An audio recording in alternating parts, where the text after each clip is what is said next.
The phone vibrated on the kitchen counter, its buzz cutting through the silence like a blade. I froze, my hand halfway to the coffee pot, the air thick with the burnt toast scent of morning. Her name glowed on the screen, Elena. My wife.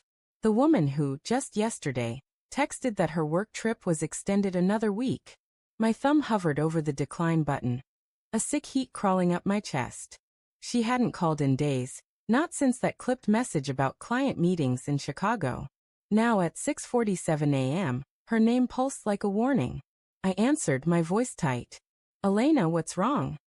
Her breath hitched, a sound so raw it made my skin prickle. Mark, oh God, I saw your email. The attorney. Please don't do this. I can explain. Her words tumbled, desperate, cracking like thin ice. My stomach lurched. The email. I'd sent it last night, a cold, calculated jab to her inbox after finding the hotel receipt in her coat pocket. A receipt for two, dated 3 nights ago, in a city she swore she'd never visited. The morning light slanted through the blinds, painting jagged stripes across the hardwood. I sat at the dining table, the receipt crumpled in my fist, its edges biting into my palm. Elena's voice still echoed in my head. Her call cut short when I muttered, "Explain when you're home," and hung up. The house felt too big, too quiet, the kind of quiet that amplifies every creak, every whisper of doubt. Our wedding photo hung on the wall, her smile radiant, mine trusting. I wanted to smash it. It started 2 weeks ago. She'd been distant, her laughter thinner, her eyes darting when I asked about her day. Work's intense, she'd say, her fingers twisting the hem of her blouse. I believed her. I always believed her.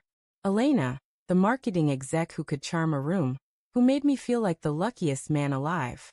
But then came the late nights, the locked phone, the perfume I didn't recognize clinging to her scarf. Small things, easy to dismiss, until they weren't. The receipt was the first hard proof. Tucked in her winter coat, forgotten, it listed a boutique hotel in Seattle, not Chicago. 2 glasses of wine, a late checkout, a king bed. My mind spun excuses. She was with a colleague, a friend. It was a mistake. But the dates matched her trip. I called the hotel, my voice steady despite the tremor in my hands. Can you confirm a guest named Elena Harper? The clerk hesitated, then said, she checked in with a man. I can't give more details. A man. The words landed like a punch, stealing my breath. I paced the living room, the rug's fibers rough under my bare feet. My phone buzzed again, another text from Elena. I'm booking a flight home. Please, let's talk. I didn't reply. Instead, I opened my laptop, the email to my attorney staring back at me.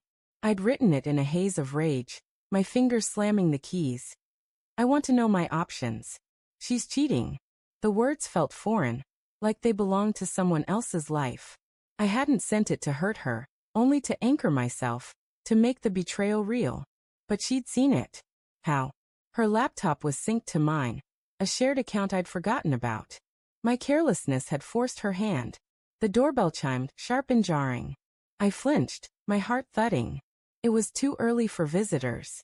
Through the peephole, I saw my brother, Tom, his face tight with worry. I opened the door, the cold air stinging my cheeks. You okay? He asked, stepping inside, his boots tracking mud. I hadn't told him anything, but Tom always knew when I was unraveling. You look like hell. I handed him the receipt without a word. His eyes scanned it, his jaw tightening. Jesus, Mark. Did you confront her? I nodded, my throat too tight to speak. He sank onto the couch, rubbing his temples. What's her story? She says she can explain. I muttered, the words bitter. She's coming home. Tom leaned forward, his voice low. You don't have to decide anything now. But don't let her spin you. You deserve the truth. The truth. I wanted it and dreaded it.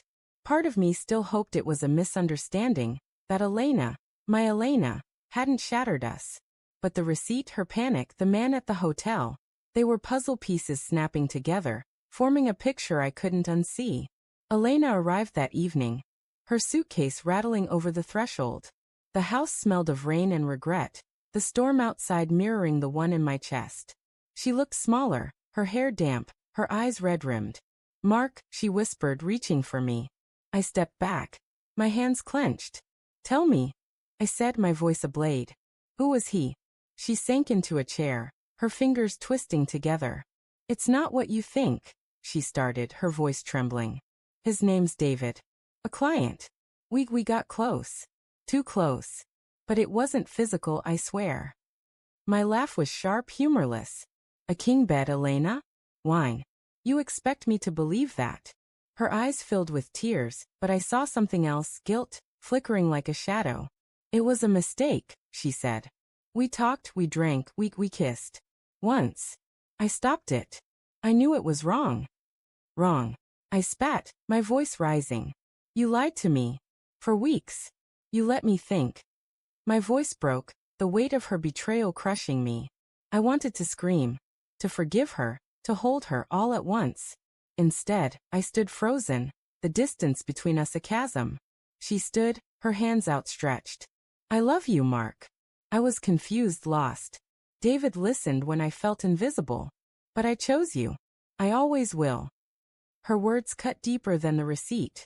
Invisible? I'd given her everything, my trust, my future. And she'd turned to someone else. Why didn't you tell me? I asked, my voice barely a whisper. Why him? She sobbed, her shoulders shaking. I was scared.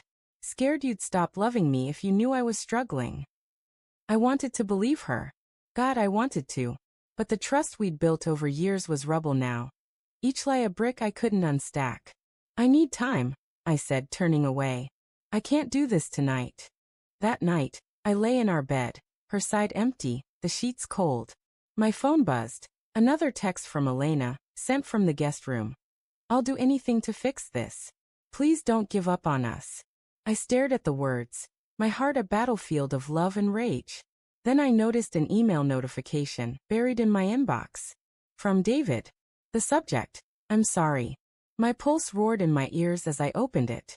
Mark, I crossed a line with Elena. It was my fault, not hers. I pursued her, knowing she was married. She ended it before it went too far. I'm leaving the country. You won't hear from me again. Attached was a photo, Elena and David at a bar, her hand on his arm, her smile soft but hesitant. The timestamp, 3 nights ago.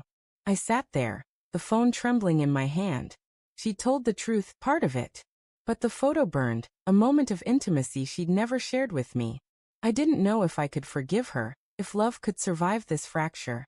But as the rain pounded the windows, I realized the real betrayal wasn't the kiss. It was her silence, her choice to hide her pain from me. And mine for not seeing it sooner.